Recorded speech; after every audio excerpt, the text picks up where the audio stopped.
నమస్తే, welcome to AV news. ముందుగా headlines.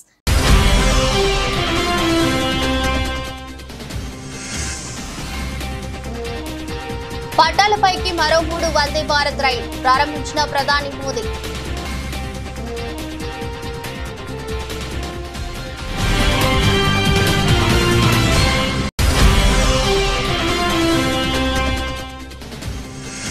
పాలముకుల గురుకుల పాఠశాలను సందర్శించిన మాజీ మంత్రులు. విద్యార్థులతో మాట్లాడి సమస్యలు అడిగి తెలుసుకున్న హరీష్ రావు, సబితా ఇంద్రారెడ్డి.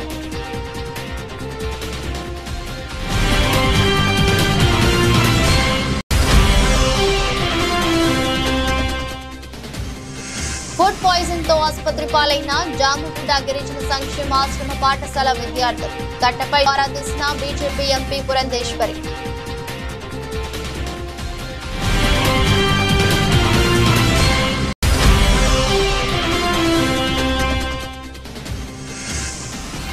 నకరేకల్ ఎమ్మెల్యేనే గుర్తుపట్టని పోలీసులు. మండిపడి అవమాన భారంతో వెనుదిరిగిన వేముల వీరేశం.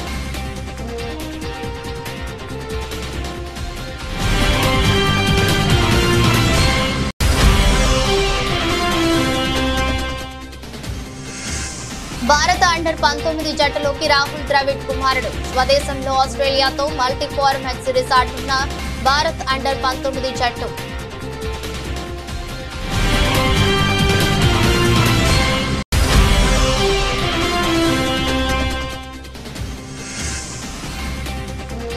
కొనసాగుతున్న దేశీయ స్టాక్ మార్కెట్ల రికార్డుల పరంపర. 10 లక్షల కోట్లు పెరిగిన సంపద.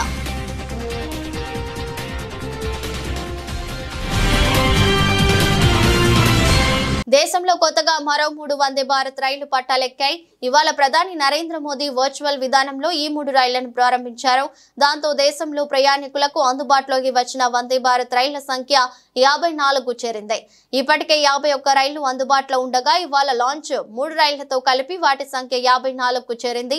కొత్తగా ప్రారంభమైన 3 వందే భారత్ రైళ్లతో ఉత్తరప్రదేశ్, తమిళనాడు, కర్ణాటక రాష్ట్రాల ప్రజలు ప్రయోజనం పొందనున్నారు. ఎందుకంటే ఆ 3 రైళ్లలో ఒకటి మీరిట్ లక్నో మార్గంలో నడవనుండగా మరొకటి మదురై, బెంగళూరు, ఇంకొకటి చెన్నై, నాగర్ కోయల్ మార్గాల్లో ప్రయాణికులకు సేవలు అందించనున్నాయి. కాగా వందే భారత్ రైళ్లలో ప్రయాణించాలంటే టికెట్ ఛార్జీలు ఎక్కువైనా సమయం కలిసి వస్తోంది. దాంతో ఈ రైళ్లకు ఆదరణ పెరుగుతోంది. बीते वर्षों में रेलवे ने अपनी मेहनत से दशकों पुरानी समस्याओं के समाधान की उम्मीद जगाई है, लेकिन अभी हमें इस दिशा में बहुत लंबा सफर तय करना है. हम तब तक नहीं रुकेंगे जब तक भारतीय रेल गरीब, मध्यम वर्ग सभी के लिए सुखद यात्रा की गारंटी नहीं बन जाती. मुझे विश्वास है देश में हो रहे इंफ्रास्ट्रक्चर का ये विकास गरीबी को समाप्त करने में बड़ी भूमिका निभाएगा. రంగారెడ్డి జిల్లా పాలమకుల గురుకుల పాఠశాలను మాజీ మంత్రి ఎమ్మెల్యే హరీష్ రావు, మాజీ మంత్రి సబితా ఇంద్రారెడ్డి, ఇతర నాయకులు చేరుకున్నారు. అనంతరం హరీష్ రావు, సబితా ఇంద్రారెడ్డి విద్యార్థులతో మాట్లాడి సమస్యలు అడిగి తెలుసుకున్నారు. పాలమకుల గురుకుల విద్యార్థులు సబితా ఇంద్రారెడ్డి, హరీష్ రావులతో తమ బాధలు చెప్పుకొని బోరన విలపించారు. అనంతరం మాజీ మంత్రి హరీష్ రావు మాట్లాడుతూ విద్యార్థుల పరిస్థితి చూస్తే బాధేస్తుందని, విద్యార్థులు కన్నీళ్లు పెట్టుకుంటున్నారని అన్నారు. అన్నంలో, పప్పులో పురుగులు వస్తున్నాయంటే తీసి తినమని కొడుతున్నారని చెప్పారని పేర్కొన్నారు. ఒక జత బట్టలు మాత్రమే ఇచ్చారు, 2 జత ఇప్పటి వరకు ఇవ్వలేదని, బుక్స్ కూడా ఇవ్వలేదని 6వ తరగతి విద్యార్థులు చెప్పినట్లు ఎమ్మెల్యే హరీష్ రావు తెలిపారు. ఆ పిల్లలు అసలు వాళ్ళ కళ్ళల్లో నీళ్లు కారిపోతా ఉన్నాయి, ఏడ్చేస్తున్నారు, దుఃఖాన్ని ఆపుకోలేకపోతున్నారు. పిల్లలు భయంతో వణికిపోతా ఉన్నారు. మళ్ళీ మీరు పోయిన తర్వాత మమ్మల్ని కొడతారేమో, మమ్మల్ని ఇప్పటికే విపరీతంగా మరి కర్రలు విరిగిపోయేటట్టు కొడుతున్నారని చెప్పి పిల్లలు ఏడ్చుకుంటూ ఈరోజు చెప్పడం జరిగింది. అంటే ఈరోజు నిజంగా ఆ పిల్లల పరిస్థితి చూస్తుంటే మాకు కూడా కళ్ళల్లో నీళ్లు ఆగడం లేదు. అన్నంలో పురుగులు వస్తూ ఉన్నాయి, పప్పులో పురుగులు వస్తూ ఉన్నాయి, సాంబార్ నీళ్లులాగా ఉన్నది. అసలు పురుగులు వస్తున్నాయి సార్ అంటే పురుగులు తీసేసి తినండి అని మమ్మల్ని కొడతా ఉన్నారని ఆ పిల్లలు తమ బాధను వెలిబుచ్చుతా ఉన్నారు. పాఠాలు సరిగా చెప్పడం లేదు, అందరూ గైడ్లు పెట్టుకొని పరీక్ష రాయమంటున్నారు. అటు విద్య లేదు, ఇటు భోజనము లేదు, కనీస సౌకర్యాలు కూడా లేవని చెప్పి పిల్లలు చాలా బాధపడతా ఉన్నారు. 6వ తరగతి పిల్లల్ని అడిగితే ఒక జత బట్టలు మాత్రమే ఇచ్చారు, ఇంకా 2వ జత బట్టలు రానే లేదు అని చెప్పి 6వ తరగతి పిల్లలు చెప్తా ఉన్నారు. బుక్స్ కూడా పార్ట్ 1 పార్ట్ 2లో ఒకరికి పార్ట్ 1 ఇచ్చి ఇంకొకరికి పార్ట్ 2 ఇచ్చి ఇద్దరు కలిపి చదువుకోండి అంటున్నారు. పూర్తిగా పుస్తకాలు కూడా పిల్లలకు అందినటువంటి పరిస్థితి లేదు. బట్టలు రావు, పుస్తకాలు రావు, కడుపు నిండా భోజనం పెట్టే పరిస్థితి లేదు. ఇలా గతంలో కేసీఆర్ గారు సన్న బియ్యంతో కడుపు నిండా అన్నం పెడితే ఇవాళ గొడ్డు కారం పెడుతున్నారు. మీరు ప్రతిరోజు కోడిగుడ్డు ఇచ్చే మెనూను పెడితే వారంకు 2 రోజులు మాత్రమే కోడిగుడ్లు ఇస్తున్నారు. అది కూడా ఆ కోడిగుడ్డు కూడా నీళ్లు వాసన వస్తుంది, మేము తినలేకపోతున్నాము అని చెప్పి పిల్లలు చాలా బాధపడుతున్నటువంటి పరిస్థితి ఉంది. అంటే ఈ ప్రభుత్వం వచ్చిన తర్వాత గురుకులాలను, ముఖ్యంగా కస్తూర్బా పాఠశాలల్ని, ఎస్సీ ఎస్టీ బీసీ మైనార్టీ పాఠశాలల్ని నిర్లక్ష్యం చేస్తారు. ప్రభుత్వ కార్యక్రమానికి హాజరైన ఎమ్మెల్యేని పోలీసులు గుర్తుపట్టకపోవడం నల్గొండలో చర్చనీయాంశమవుతోంది. పలు అభివృద్ధి పనుల శంకుస్థాపన నిమిత్తం మంత్రులు సహా ఉమ్మడి నల్గొండ జిల్లాకి చెందిన పలువురు ప్రజాప్రతినిధులు భువనగిరికి వెళ్లారు. ఈ క్రమంలో నకరేకల్ ఎమ్మెల్యే వేముల వీరేశానికి చేదు అనుభవం ఎదురైంది. మంత్రులు ఉత్తమ్ కుమార్ రెడ్డి, పొంగులేటి శ్రీనివాస్ రెడ్డి నిన్న భువనగిరిలో పర్యటించారు. ఈ సందర్భంగా పార్లమెంట్ నియోజకవర్గ స్థాయి నీటిపారుదల శాఖ పనులపై మంత్రులు సమీక్ష నిర్వహించారు. వారంతా ప్రత్యేక హెలికాప్టర్లో భువనగిరికి చేరుకున్నారు. హెలిప్యాడ్ వద్దకు చేరుకోగానే మంత్రులకు స్వాగతం పలికేందుకు ఉమ్మడి నల్గొండ జిల్లాకు చెందిన ప్రజాప్రతినిధులు క్యూ కట్టారు. అయితే వారికి స్వాగతం పలికేందుకు హెలిప్యాడ్ వద్దకు వెళ్లిన వేముల వీరేశాన్ని పోలీసులు అడ్డుకున్నారు. దీంతో తీవ్ర ఆగ్రహానికి గురైన ఎమ్మెల్యే పోలీసులకు కామన్ సెన్స్ ఉండదా అంటూ అసహనం వ్యక్తం చేశారు. ఎమ్మెల్యేని గుర్తుపట్టే స్థాయిలో పోలీసులు లేరా అంటూ ఆగ్రహించారు. అక్కడే ఉన్న ప్రభుత్వ విప్ బీర్లాయిలయ్య భువనగిరి ఎమ్మెల్యే అనిల్ కుమార్ రెడ్డి కలగజేసుకుని సముదాయించే ప్రయత్నించారు. పోలీసులకు కామన్ సెన్స్ ఉండదా, ఎవరు ఎమ్మెల్యేనో ఎవరు కాదో తెలియదా అని వీరేశం విరుచుకుపడ్డారు. నేతలు చెప్పిన వినకుండా అలకబూని అక్కడి నుంచి వెళ్లిపోయారు.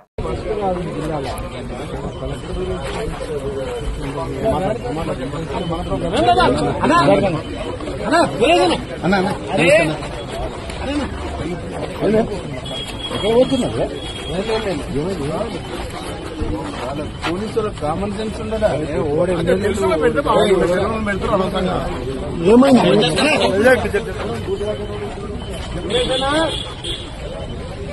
అల్లూరి జిల్లా డుంబ్రిగూడ మండలం కోరాయి పంచాయతీ జామగూడ గిరిజన సంక్షేమాశ్రమ పాఠశాల విద్యార్థులకు ఫుడ్ పాయిజన్ తో ఆసుపత్రి పాలయ్యారు. ఈ ఘటనపై జిల్లా కలెక్టర్ దినేష్ కుమార్ తో బీజేపీ ఎంపీ పురంధేశ్వరి ఫోన్ లో మాట్లాడారు. ప్రస్తుతం చికిత్స పొందుతున్న విద్యార్థుల పరిస్థితి అడిగి తెలుసుకుని తగు చర్యలు తీసుకోవాలని సూచించారు. 61 మంది. ఓకే, ఏంటండి కాజ్ ఏంటండి?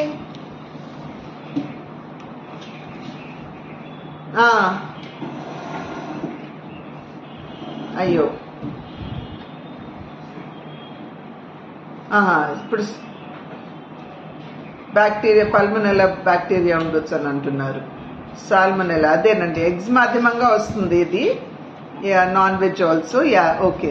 బట్ అదర్వైజ్ స్టేబుల్ గా ఉన్నారు కదండి, ఇబ్బంది లేదు కదా? Okay okay okay okay. ఎంత దూరం, ఎక్కడండి స్కూలు? కరెక్టే, డుమ్రిగూడ మండలం అని అన్నారు.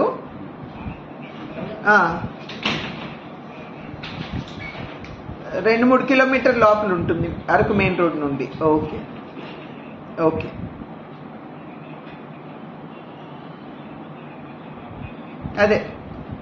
అది ఒక్కసారి మీరు దృష్టి పెడితేనండి, మెన్యూ క్వాలిటీ అది ఏమన్నా మరి ఏమన్నా. యా, అట్లాగే. అదర్వైజ్ మెడిసిన్స్ అని అందుబాటులో ఉన్నాయి కదా సార్? Okay okay. సామాజిక భద్రతా భరోసా లక్ష్యంతో రాష్ట్ర ప్రభుత్వం పనిచేస్తోందని సెప్టెంబర్ 1న ఆదివారం సెలవు దినం కావడంతో ఒకరోజు ముందుగానే ఈ రోజు ఎన్టీఆర్ భరోసా లబ్ధిదారులకు పెన్షన్ అందిస్తున్నామని రాష్ట్ర సాంఘిక సంక్షేమ శాఖ, విభిన్న ప్రతిభావంతులు మరియు వయోవృద్ధుల సంక్షేమ శాఖ, సచివాలయం మరియు గ్రామ వాలంటీర్ శాఖ మంత్రి డాక్టర్ డోలా శ్రీబాల వీరాంజనేయ స్వామి అన్నారు. ఎర్రగొండపాలెం నియోజకవర్గం పెద్దారవీడు మండలం దేవరాజుగట్టు గ్రామంలో జోరుగా వర్షం కురుస్తున్న పండుగ వాతావరణం ఆవరణంలో ఎన్టీఆర్ భరోసా పథకం లబ్ధిదారులకు మంత్రి ఎర్రగొండపాలెం నియోజకవర్గ ఇన్ఛార్జి గూడూరి ఎరిక్షన్ బాబుతో కలిసి పింఛన్ నగదును పంపిణీ చేశారు. ఈ సందర్భంగా మంత్రి మాట్లాడుతూ ఎన్నికల మేనిఫెస్టోలో ఇచ్చిన వాగ్దానం మేరకు ఇంతకు ముందు 3,000 రూపాయలు ఉన్న పెన్షన్ ని 4,000 రూపాయలకు పెంచడం, 3 నెలల బకాయిలు కలిపి మొత్తం 7,000 రూపాయల పెన్షన్ జూలై మాసంలో ఇవ్వడం జరిగిందన్నారు. జూలై 1వ తారీఖున 7,000 రూపాయలు పంపిణీ చేసింది. పెన్షన్లు ప్రకటించినటువంటి తేదీ నుంచే 3 నెలల అరియర్స్ కూడా బకాయిలు కలిపి 7,000 ఇవ్వడం జరిగింది. అదేవిధంగా వృద్ధులు వికలాంగులకి 3,000 ఉన్నటువంటి పెన్షన్ రెట్టింపు చేసి 6,000 రూపాయలు ఇవ్వడం జరిగింది. దీర్ఘకాలిక వ్యాధులు ఉన్నటువంటి వాళ్ళకి, మంచానికే పరిమితమైన వాళ్ళకి 15,000 రూపాయలు వాళ్ళకి ఇవ్వడం జరుగుతూ ఉంది. దీర్ఘకాలిక వ్యాధిగ్రస్తులు కూడా 10,000 రూపాయలు ఇవ్వడం జరుగుతూ ఉంది. ఈ భారతదేశ చరిత్రలో ఎన్నడూ లేనంత విధంగా ఇంత గొప్పగా పెన్షన్లు ఇస్తున్నటువంటి ప్రభుత్వం తెలుగుదేశం ప్రభుత్వం. ఎన్డీఏ అధీనంలో ఉన్నటువంటి ఈ ప్రభుత్వం తెలుగుదేశం, జనసేన, బీజేపీలో కలిసి ఉన్న ప్రభుత్వం మీకు తెలియజేస్తా ఉన్నాం. ఈరోజు ఒక్కసారి తీసుకుంటే రాష్ట్రంలో ఆర్థికంగా లోటు ఉంది. అయినప్పటికీ సాహసంగా పెంచిన పరిస్థితులు మేము చేస్తూ ఉన్నాం. ఇదే కాదు, అభివృద్ధి సంక్షేమాన్ని ముందుకు తీసుకెళ్తున్నాం. ఇప్పుడే ఒక వికలాంగ సోదరుడు పెన్షన్ లబ్ధిదారు చెప్పాడు, ఇది మత్కాపురం జిల్లాని చేయాలన్నారు. మేము ఎన్నికల ముందు చెప్పినట్టుగా తప్పనిగా మాట కట్టుబడి ఉన్నాం. కొంతమంది ఇక్కడ చొక్కాలు చింపేసి మా జిల్లా ప్రకటించమన్నాడు, తర్వాత మా ముఖ్యమంత్రి వద్దంటే ఆగిపోయామన్నారు. అలాగేముండదు, తప్పకుండా చేస్తాం. సిద్దిపేట జిల్లా దుబ్బాక ప్రభుత్వ ఆసుపత్రిలో మరో అరుదైన ఆపరేషన్ చేసిన వైద్యులు. సిద్దిపేట జిల్లా దుబ్బాక ప్రభుత్వ ఆసుపత్రిలో శుక్రవారం రోజున డాక్టర్ హేమరాజ్ సింగ్ ఆధ్వర్యంలో మరో అరుదైన ఆపరేషన్ చేసి మహిళా కడుపులో నుండి 4 కిలోల ఫైబ్రాయిడ్ గడ్డతో పాటు గర్భసంచిని తొలగించారు. దుబ్బాక పట్టణానికి చెందిన కంచర్ల లక్ష్మి మహిళ గత కొన్ని రోజులుగా కడుపు నొప్పితో బాధపడుతుండగా వైద్య పరీక్షల అనంతరం శుక్రవారం మహిళకు ఆపరేషన్ చేసి గడ్డను తొలగించారు. ప్రస్తుతం మహిళ ఆరోగ్యంగా నిలకడగా ఉందని వైద్యులు హేమరాజ్ సింగ్ తెలిపారు. ఇంత మంచి ఆపరేషన్ చేసిన డాక్టర్ హేమరాజ్ సింగ్ కు వైద్య సిబ్బంది, పేషెంట్ కుటుంబ సభ్యులు ధన్యవాదాలు తెలిపారు. వైద్యులను, సిబ్బందిని జిల్లా DCHS డాక్టర్ సాయి కిరణ్ అభినందించారు. Kancharla Lakshmi 53 years female. గత 2 సంవత్సరాల నుంచి బ్లీడింగ్ టీవీ తోటి బాధపడుతున్నది. 15 రోజుల కింద మనకి రావడం జరిగింది. ఇన్వెస్టిగేషన్స్ అన్నీ చేసిన తర్వాత ఫైబ్రాయిడ్ యూట్రస్గా కన్ఫర్మ్ అయింది. హిమోగ్లోబిన్ 6 ఉండే, దాన్ని మనం 4 బాటిల్లో బ్లడ్ పెట్టుకొని 12 గ్రామ్స్ చేసుకొని హిమోగ్లోబిన్ ఈరోజు సర్జరీ చేయడం జరిగింది. 3 కిలోల బరువు ఉన్నటువంటి మల్టిపుల్ ఫైబ్రాయిడ్స్ తీయడం జరిగింది. సర్జరీ విజయవంతంగా అయింది. అదేవిధంగా ఎవరికైనా సర్జరీ కానీ మెడికల్గా ప్రాబ్లమ్స్ ఉంటే దుబ్బాక ఏరియాస్ నుంచి రావాలని చెప్పి కోరుతున్నాను. Thank you very much. Gudlavalleru college వద్ద పోలీసుల ఆంక్షలు విధించారు. కాలేజ్ లోనికి వెళ్లకుండా వైసీపీ మహిళా నేతలను పోలీసులు అడ్డుకున్నారు. MLC Varadu Kalyani, ZP chairperson Uppala Harika, జిల్లా మహిళా అధ్యక్షురాలు కైలే జ్ఞానంలని పోలీసులు అడ్డగించారు. వాయిత విద్యార్థులతో మాట్లాడేందుకు వెళ్లిన వైఎస్ఆర్ కాంగ్రెస్ పార్టీ బృందం విద్యార్థుల ఆందోళనకు మద్దతు తెలిపేందుకు వెళ్లిన మహిళా నేతలను గేటు వద్దే నిలిపివేశారు. పోలీసుల తీరుపై వైసీపీ నేతలు ఆగ్రహం వ్యక్తం చేశారు.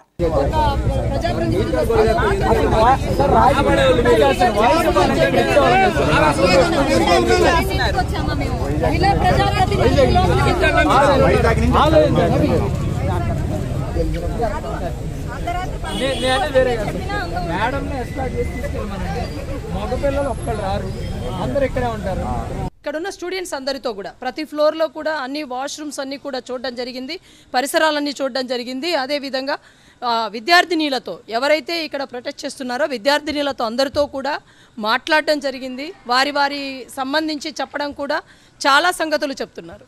ఇక్కడ మినిమం నామ్స్ అన్నవి ఈ హాస్టల్ పాటించలేదు అన్నది మాత్రం ఫస్ట్ తెలుసుకోవాల్సిన అంశం. ఏదైతే ఖచ్చితంగా ఇంతమంది ఆడపిల్లలు ఉన్న ఒక హాస్టల్లో ఒక ఫ్లోర్కు ఒకరు కానీ ఇద్దరు కానీ మహిళా వార్డెన్స్ ఉండాలి, ఇన్ఛార్జెస్ ఉండాలి అన్న నామ్ ఎక్కడా కూడా ఇక్కడ పాటించట్లేదు. అదేవిధంగా సీసీ క్యామ్స్ ఏదైతే వాళ్ళ ప్రొటెక్షన్ కోసం ఉపయోగించాల్సిన సీసీ క్యామ్స్ పనిచేయట్లేదు. కానీ వాళ్ళు చెప్తున్నది ఏంటంటే మా బాత్రూమ్స్లో క్యామ్స్ ఉన్నాయి అంటున్నారు. యాజమాన్యము వీటన్నింటి మీద ఖచ్చితంగా బాధ్యత వహించాలి. కొమరం భీం జిల్లా కాగజ్ నగర్ పట్నం కాపువాడలో జిల్లా ఎస్పీ శ్రీనివాసరావు ఆదేశాల మేరకు డీఎస్పీ కరుణాకర్ ఆధ్వర్యంలో పోలీసులు కార్డన్ సెర్చ్ నిర్వహించారు. అనంతరం మాట్లాడుతూ సరైన పత్రాలు లేని 100 ద్విచక్ర వాహనాలు, 3 ఆటోలు మరియు గంజాయి, మారక ద్రవ్యాలపై యువకుల అవగాహన సదస్సు నిర్వహిస్తూ కాలనీలో ఎవరైనా అపరిచిత వ్యక్తులు వచ్చినట్లయితే పోలీసులకు సమాచారం ఇవ్వాలని పోలీసులు అన్నారు. ఈ కార్యక్రమంలో కాగజ్ నగర్ డీఎస్పీ కరుణాకర్, 3 సిఐలు, 9 మంది ఎస్ఐలు, 100 మంది పోలీసు సిబ్బంది కార్డన్ సెర్చ్ లో పాల్గొన్నారు. ఈరోజు ఆసిఫాబాద్ జిల్లా ఎస్పీ గౌరవనీయులైన శ్రీ శ్రీనివాసరావు గారి ఉత్తర్వు మేరకు రాజధాని పట్టణంలోని కాపువాడ, సీబాగ్ కాలనీ, మారుతి నగర్ ఏరియాలో కాంటాక్ట్ కమ్యూనిటీ ప్రోగ్రామ్ చేయడం జరిగింది. ఇందులో 3 సిఐలు, 9 మంది ఎస్ఐలు, స్టాఫ్ మొత్తం 90 మంది వరకు పాల్గొనడం జరిగింది. ఇందులో చర్చిలో 100 వెహికల్స్, 2 వీలర్స్ వరకు సీజ్ చేయడం జరిగింది. దానికి డాక్యుమెంట్స్ అన్నీ మళ్ళీ పెట్టి డాక్యుమెంట్స్ ప్రాపర్గా డాక్యుమెంట్స్ లేని వాటిని ఫైల్ చేసి పంపించడం, ఇంకా నెంబర్ ప్లేట్ మనం సీజ్ చేయడం. శనివారం ఉదయం గూడూరులో కేంద్ర మాజీ మంత్రి చింతా మోహన్ పర్యటించారు. అనంతరం ఆయన మీడియాతో మాట్లాడుతూ కేంద్ర రాష్ట్ర ప్రభుత్వాల వైఫల్యాలు, విధానాలపై ధ్వజమెత్తారు. ప్రజలను పూర్తిగా విమర్శించారు. ఆర్థిక బంధంలో శ్రీశిడిలో 200 తీసుకొచ్చింది. నేనే ఎప్పుడు మాట్లాడలేదు పరిశ్రమలని. ఊరికే దగా మాటలు మాట్లాడి పరిశ్రమల పేరుతో మభ్య పెడుతున్నాడు. దేశంలో నిరుద్యోగం పెరిగిపోయింది, రాష్ట్రంలో నిరుద్యోగం పెరిగిపోయింది, ధరలు పెరిగిపోయినాయి, ట్యాక్సులు పెరిగిపోయినాయి. పేదవాళ్ల పరిస్థితి చాలా బలహీనంగా ఉంది. ఒకప్పుడు షాపులు ఇదంతా హాయిగా దర్జాగా ఉండేవాళ్లు. షాపుల్లో ఉన్నటువంటి వాళ్ళకి ఈరోజు వ్యాపారాలు జరగటం లేదు. దీనికి కారణం ట్యాక్సులు. అంతేకాదు మరి చిన్న చిల్లర అంగళ్ళు పెట్టేదానికి కూడా కోటీసులు వచ్చి కూర్చుంటున్నారు. గూడూరు టౌన్ లో కూడా వచ్చి కూర్చో ఉన్నారు. ఇది భారతీయ జనతా పార్టీ వైఫల్యాలు. తప్పనిసరిగా కాంగ్రెస్ ప్రభుత్వం ఆంధ్రప్రదేశ్ రాష్ట్రంలోనూ ఢిల్లీలోనూ తప్పకుండా వస్తుంది. మరి తప్పకుండా కాంగ్రెస్ పార్టీ ప్రధానమంత్రి అయ్యేదానికి సూచనలన్నీ కనపడుతున్నాయని తెలియజేస్తూ ఏదైనా ప్రశ్నలు ఉంటే అడగదని మిమ్మల్ని చేతులెత్తి ప్రార్థిస్తున్నాం. వైసీపీలో వలసలు పెరిగాయి. నిన్న మొన్న కొంతమంది ఎమ్మెల్సీలు రాజ్యసభ సభ్యులు కూడా రాజీనామా చేశారు. కొంతమంది ప్రకటించారు, మరి కొంతమంది వైసీపీ పార్టీ అనేది కాంగ్రెస్ పార్టీలో నుంచి వెళ్లారు. అది ఒక సిద్ధాంతం. తెలంగాణ రాష్ట్రంలో ఏ మున్సిపాలిటీలో లేని విధంగా ప్రస్తుత పాలకవర్గం పన్నులను పెంచి గత బీఆర్ఎస్ ప్రభుత్వంపై రుద్దడం క్షమించరాని నేరమని మాజీ municipal chairman Bondi Ravinder Goud municipal పాలకవర్గంపై ఆగ్రహం వ్యక్తం చేశారు. పెంచిన పన్నులకు ప్రభుత్వం తరపున ఏదైనా సర్కులర్ ఉంటే ప్రజల ముందు ఉంచాలన్నారు. చైర్మన్ అవిశ్వాస తీర్మానానికి సంబంధించి న్యాయవాదికి అయ్యే 5 లక్షల రూపాయలను ప్రజలు చెల్లించే పన్నుల నుండి ఖర్చు చేయడం సిగ్గుచేటన్నారు. అలాగే బోరు మోటార్లు రిపేరుకు 15 లక్షలు ఖర్చు చేశామని జేబులు నింపుకోవడం ప్రస్తుత పాలకవర్గ అవినీతి పాలనకు చక్కటి నిదర్శనమన్నారు. మున్సిపల్ పాలకవర్గ అవినీతి చట్టాన్ని ప్రజల ముందు ఉంచే రోజు త్వరలోనే వస్తుందని బొంది రవీందర్ గౌడ్ హెచ్చరించారు. ఉన్నప్పుడు ఇంకా కష్టపెట్టే విధంగా పార్టీ మారి ఎక్కడ గెలిచారు, ఎక్కడున్నారు నిజమైన నాయకులు? మేము ఎక్కడైతే గెలిచినామో ఎన్ని కష్టాలు వచ్చినా, ఎన్ని కేసులు పెట్టినా, ఎన్ని దొంగ కేసులు పెట్టినా పార్టీకి కట్టుబడి ఇదే పార్టీలో కొనసాగుతున్న మీరా మీ నుంచి నేర్చుకుంటారా? తూప్రాన్ ప్రజలు నవ్వుకుంటున్నారు మీరు మాట్లాడే మాటలకు. కాబట్టి తస్మాత్ జాగ్రత్త. పరిపాలన చేయని శాత కాకపోతే చేయకండి. కానీ ఈ పన్నులకు ఉన్న మీరు పెంచి మా పార్టీ మీద నిందలు వేయడం మరి కరెక్ట్ కాదు. ప్రజలందరూ కూడా గమనించాలి. అడ్డగోలుగా తెలంగాణ రాష్ట్రంలో ఎక్కడ కూడా మరి ఏ మున్సిపాలిటీలో కూడా పెంచలేదు. దానికి ఒక నోటిఫికేషన్ జారీ చేయాలి. ఇది చట్టం 2019 మున్సిపల్ యాక్ట్ చట్టం చెప్తుంది. ఒకవేళ మీరు రివిజన్ చేయాల్సి ఉంటే నోటిఫికేషన్ ఇవ్వాలి చట్ట ప్రకారం. అది కాకుండా ఇవాళ బుకాయింపులా ఎక్కడున్నది? ఎక్కడ సర్క్యులర్ ఉందా మీ దగ్గర? ఎక్కడి నుంచి ఉన్నది? ఏ విధంగా పెంచారు? చేతనవుతుందా కాదా? ప్రజల గొంతుకై తప్పకుండా ముందుకు పోతాం. మమ్మల్ని మీరు ఎన్ని కేసులు పెట్టినా, ఎన్ని అరెస్టులు చేసినా, దేనికైనా రాజకీయాలకు వచ్చినప్పుడు అన్నిటి సిద్ధమై వచ్చాం. రాజకీయాల్లో వెనకడుగేసే ప్రశ్నే లేదని ఈ సందర్భంగా తెలియజేస్తాం. మేము మాట్లాడింది ఎంత సభ్యతగా, ఎంత మీకు మాట్లాడితే మీరు మాట్లాడింది ఏంది? అంత నోరు వారేసుకోవడమా? ఇదా నువ్వు చేయి పెయింటర్ సీను, నన్ను జైలు వేస్తావా, నువ్వు దాడులు చేపిస్తావా, నువ్వు నన్ను అంతమందిస్తావా, నన్ను జాగ్రత్త అని హెచ్చరిస్తున్నావు కదా. తప్పకుండా నువ్వు ఇష్టం వచ్చిన చర్యలు నా మీద తీసుకో, నీ ఇష్టం వచ్చిన పని చేసుకో. నీకు భయపడేటోడు ఎవరు లేడీడా. ఏం చేసినా అతి చేసిన ప్రతి ఒక్కరిని కూడా వడ్డీ చక్రవడ్డీతో సహా తప్పకుండా చెల్లిస్తాం. దాంట్లో ఏం అనుమానం లేదు.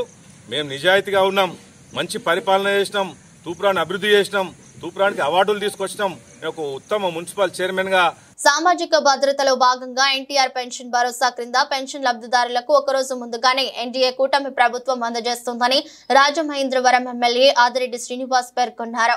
శనివారం స్థానిక ప్రకాశం నగర్ లో టీఎన్టీయూసీ రాష్ట్ర ప్రధాన కార్యదర్శి వర్రే శ్రీనివాస్, జనసేన పార్టీ రాజమండ్రి సిటీ అధ్యక్షులు వై శ్రీను, అధికారులు తదితరులతో కలిసి ఎన్టీఆర్ పెన్షన్ భరోసా పెన్షన్లను అర్హులకు పంపిణీ చేశారు. ఈ సందర్భంగా మాట్లాడుతూ రాష్ట్ర ప్రభుత్వం ఇచ్చిన వాగ్దానం మేరకు అత్యంత ప్రతిష్టాత్మక ప్రతి నెల 1వ తేదీన పెన్షన్ లబ్ధిదారులకు అందజేస్తుందన్నారు. ఆగస్టు నెల పెన్షన్ పంపిణీకి సంబంధించి సెప్టెంబర్ 1వ తేదీ ఆదివారం రావడంతో ఒకరోజు ముందుగానే ఆగస్టు 31వ తేదీన అర్హులైన లబ్ధిదారులు అందరికీ పెన్షన్ అందజేస్తున్నామని అన్నారు. ఆగస్టు 31వ తేదీ స్వతహాగా పెన్షన్లు ఇచ్చేది 1వ తేదీ, అంటే సెప్టెంబర్ 1న ఇవ్వాలి. కానీ సెప్టెంబర్ 1 ఆదివారం అవ్వడం, మరి ఏదైతే ఎన్డీఏ కూటమి అధికారంలోకి వచ్చిన వెంటనే మాట ఇచ్చున్నాం, ప్రతి నెల 1వ తేదీన ప్రతి ఒక్కరికి కూడా 100%, ఏ నియోజకవర్గంలో అయితే ఆ నియోజకవర్గంలో 100% వాళ్ళకి పెన్షన్ ఇచ్చే కార్యక్రమం చేస్తామని చెప్పి మాట ఇవ్వడం జరిగింది. ఆ మాటకు కట్టుబడి మరి 1వ తారీఖున ఆదివారం రావడం కాబట్టి ముందు రోజే, 2వ తారీఖు ఇవ్వాలని ఆలోచించలేదు, ముందు రోజే అంటే ఆగస్టులోనే వారికి పెన్షన్ ఇచ్చే కార్యక్రమం ఈరోజు శ్రీకారం చుట్టడం జరిగింది. ఉదయం నుంచి కూడా చాలా వర్షం పడతా ఉంది. ఇంతటి వర్షం సైతం లెక్క చేయకుండా అధికారులు, ఎన్డీఏ కూటమి నాయకులు అందరూ కూడా ఎక్కడికక్కడ పెన్షన్ ఇచ్చే కార్యక్రమం చేయడం, ఇంటికే తీసుకువెళ్ళి వారి ఇంటి దగ్గరికే వెళ్ళి పెన్షన్ ఇచ్చే కార్యక్రమం చేయడం జరుగుతూ ఉంది. అలాగే ఈ గడిచిన 2 నెలల్లో కూడా చాలామంది అడుగుతూ ఉన్నారు, అన్యాయంగా మా పెన్షన్ తీసేశారు, కరెంట్ ఛార్జీలు వచ్చినాయని, లేకపోతే అనేకమైన కారణాలు. వారందరికీ కూడా మరలా స్పష్టంగా హామీ ఇస్తూ ఉన్నాం. మేము ఎన్నికల ముందు మీకు హామీ ఇచ్చున్నాం, అన్యాయంగా ఏదైతే అర్హులైన వారిని అనర్హులు చేసి పెన్షన్లు తీసేశారో వారందరికీ కూడా పెన్షన్లు ఇచ్చే బాధ్యత మా పైన ఉంది. ఎన్డీఏ కూటమిగా మేము అనర్హులుగా చేసిన వారందరూ ఎవరైతే అర్హులై ఉన్నారో వారందరికీ కూడా పెన్షన్ అతి దగ్గరలో ఇచ్చే కార్యక్రమం కూడా చేయబోతా ఉన్నాం. చూస్తూ ఉన్నాం ఎవరెవరు అర్హులు, వారిని ఏ కారణాల మీద తీసేశారు, ఇవన్నిటిని కూడా స్టడీ చేసి దగ్గరలోనే గౌరవ ముఖ్యమంత్రి గారు ఆ నిర్ణయం కూడా తీసుకుంటున్నారని కూడా వారందరికీ కూడా తెలియజేస్తారు. ఇప్పటికే చాలా సందర్భాల్లో కనబడతా ఉన్నారు, ఏమంటే మా పెన్షన్ తీసేసారు ఎప్పుడు వస్తుందని. వారందరికీ కూడా అతి దగ్గరలోనే మంచి శుభవార్త తెలియజేస్తామని కూడా ఈ సందర్భంగా తెలియజేస్తూ, ఏదేమైనా ఎన్డీఏ కూటమి ఇచ్చిన ప్రతి హామీకి కట్టుబడి ఉంది. ఒక్కొక్కటిగా చేసుకుంటూ వస్తూ ఉన్నాం. పెన్షన్లు పెంచుతామన్నాం, పెంచాం. అన్నా క్యాంటీన్లు ఓపెన్ చేస్తానన్నాం, చేసాం. అలాగే స్కిల్ సెన్సస్ చేస్తా ఉన్నాం. దాని ద్వారా ఏదైతే నిరుద్యోగ యువత ఉన్నారో నిరుద్యోగ వృత్తి ఇచ్చే విధంగా వారికి ఉద్యోగ అవకాశాలు కల్పించేందుకు స్కిల్ సెన్సస్ని కూడా ఈ పాటికే పూర్తి చేసుకున్నాం. అలా ఒక్కొక్కటిగా అన్నీ కూడా చేసి ఏదైతే ఎన్డీఏ కూటమి మేనిఫెస్టోని మేము ఎన్నికల ముందు చెప్పుకున్నాం 100కి 100% అమలు చేసే బాధ్యత ఎన్డీఏ కూటమి మా పైన ఉంది, చేస్తామని కూడా ఈ సందర్భంగా తెలియజేస్తాం. హైదరాబాద్ లోని అడిక్మెట్ డివిజన్ రామ్ నగర్ లో హైడ్రా కూల్చివేతలు చేపట్టింది. రామ్ నగర్ చౌరస్తాలోని మనమ్మ కాలనీలో నాలను ఆక్రమించి నిర్మించిన కట్టడాలను 2 రోజుల క్రితం హైడ్రా కమిషనర్ రంగనాథ్ పరిశీలించారు. దీనిపై నివేదిక సమర్పించాలని జీహెచ్ఎంసీ రెవెన్యూ అధికారులను ఆదేశించారు. నిర్మాణాలు అక్రమమే అని నిర్ధారించిన అనంతరం హైడ్రా అధికారులు శుక్రవారం ఉదయం కూల్చివేతలు చేపట్టారు. ఇక్కడ విక్రమ్ యాదవ్ అనే వ్యక్తికి చెందిన స్థలంలో అక్రమంగా కల్లు కాంపౌండ్ కొనసాగుతుందని స్థానికులు 2 రోజుల క్రితం హైడ్రా కమిషనర్ కు ఫిర్యాదు చేశారు. అక్రమ నిర్మాణాలు చేపట్టారని అందులో పేర్కొన్నారు. దీంతో స్పందించిన యాంత్రాంగం అక్కడి కల్లును పారబోసి పూర్తిగా సామగ్రిని తొలగించి కూల్చివేతలు చేపట్టింది. ఫిర్యాదు చేసిన 2 రోజుల్లోని హైడ్రా చర్యలకు ఉపక్రమించడంపై స్థానికులు హర్షం వ్యక్తం చేశారు. ప్రపంచంలోని అతిపెద్ద కార్గో విమానాల్లో ఒకటైన ఎయిర్ బస్ బేలుగా నిన్న హైదరాబాద్ లోని శంషాబాద్ అంతర్జాతీయ విమానాశ్రయంలో ల్యాండ్ అయింది. వేల్ ఆఫ్ ది స్కై అని పిలిచే ఈ ఎయిర్ బస్ A300608 ST విమానం శుక్రవారం తెల్లవారుజామున 12:30 ఎయిర్పోర్ట్ లో ల్యాండ్ అయింది. అంతకుముందు ఇది మస్కట్ అంతర్జాతీయ విమానాశ్రయం నుంచి బయలుదేరింది. థాయిలాండ్ వెళ్తూ ఇంధనం నింపుకునేందుకు ఇక్కడ ఆగింది. అనంతరం నిన్న మధ్యాహ్నం 3 గంటలకు తిరిగి థాయిలాండ్ బయలుదేరింది. ఈ ఆకాశ తిమింగలం ప్రయాణం ఈ నెల 27న ఫ్రాన్స్ లోని టౌలౌస్ విమానాశ్రయం నుంచి మొదలైంది. ఆ తర్వాత అదే దేశంలోనే మార్సేయల్లో ల్యాండ్ అయింది. 28న ఈజిప్ట్ రాజధాని కైరో చేరుకుంది. 29న కైరోలో టేక్ ఆఫ్ తీసుకుని ఓమన్ లోని మస్కట్ విమానాశ్రయంలో ల్యాండ్ అయింది. అక్కడి నుంచి థాయిలాండ్ వెళ్తూ హైదరాబాద్ లో ల్యాండ్ అయింది. ఎయిర్ బస్ బేలుగా హైదరాబాద్ కు రావడం ఇది మూడోసారి. డిసెంబర్ 2022, ఆగస్టు 2023లో 2 సార్లు శంషాబాద్ లో ల్యాండ్ అయింది. ఈ విమానాన్ని 1995లో తొలిసారి పరిచయం చేశారు. టీమిండియా మాజీ కోచ్ కెప్టెన్ రాహుల్ ద్రవిడ్ కుమారుడు సమిత ద్రవిడ్ స్వదేశంలో ఆస్ట్రేలియాతో జరిగే మల్టీ ఫార్మాట్ సిరీస్ కోసం తొలిసారి భారత్ అండర్-19 జట్టులో చోటు దక్కించుకున్నారు.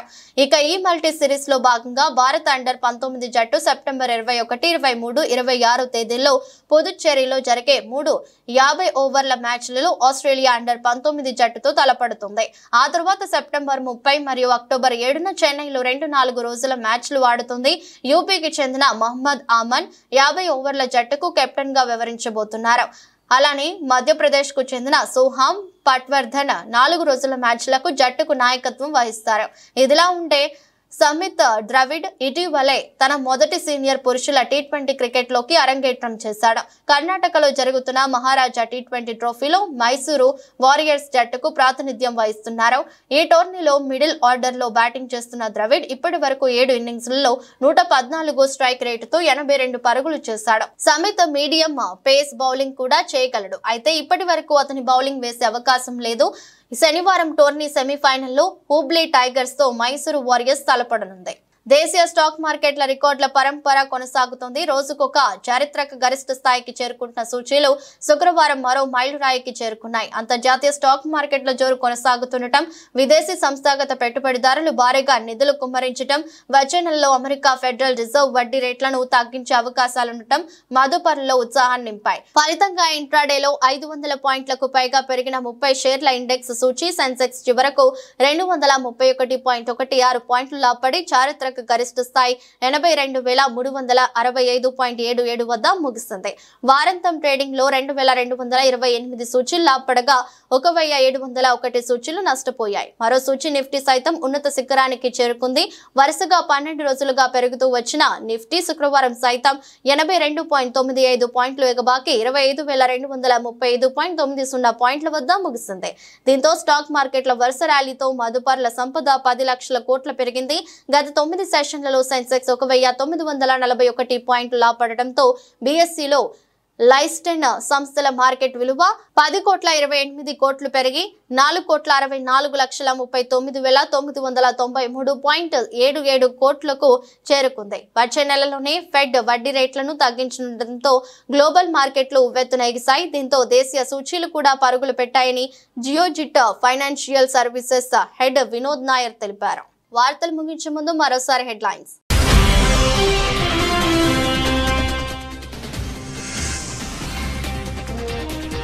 పట్టాలపైకి మరో 3 వందే భారత్ రైలు ప్రారంభించిన ప్రధాని మోదీ.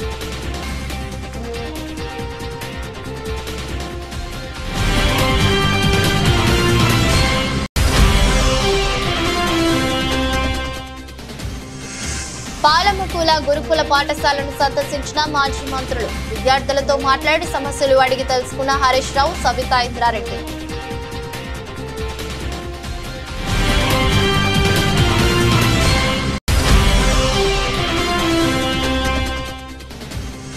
ఫుడ్ పాయిజన్ తో ఆసుపత్రి పాలైన జాముగూడ గిరిజన సంక్షేమ ఆశ్రమ పాఠశాల విద్యార్థులు. ఘటనపై ఆరా తీసిన బీజేపీ ఎంపీ పురంధేశ్వరి.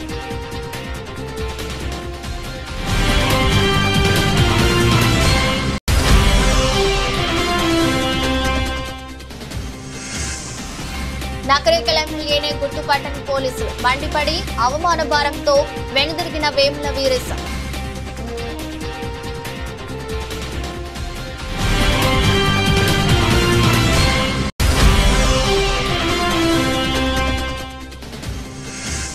భారత అండర్-19 జట్టులోకి రాహుల్ ద్రవిడ్ కుమారుడు. స్వదేశంలో ఆస్ట్రేలియాతో మల్టీ ఫార్మాట్ సిరీస్ ఆడుతున్న భారత్ అండర్-19 జట్టు.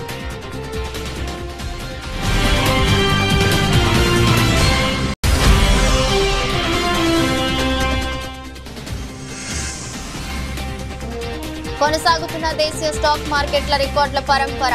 10 లక్షల కోట్లు పెరిగిన సంపద.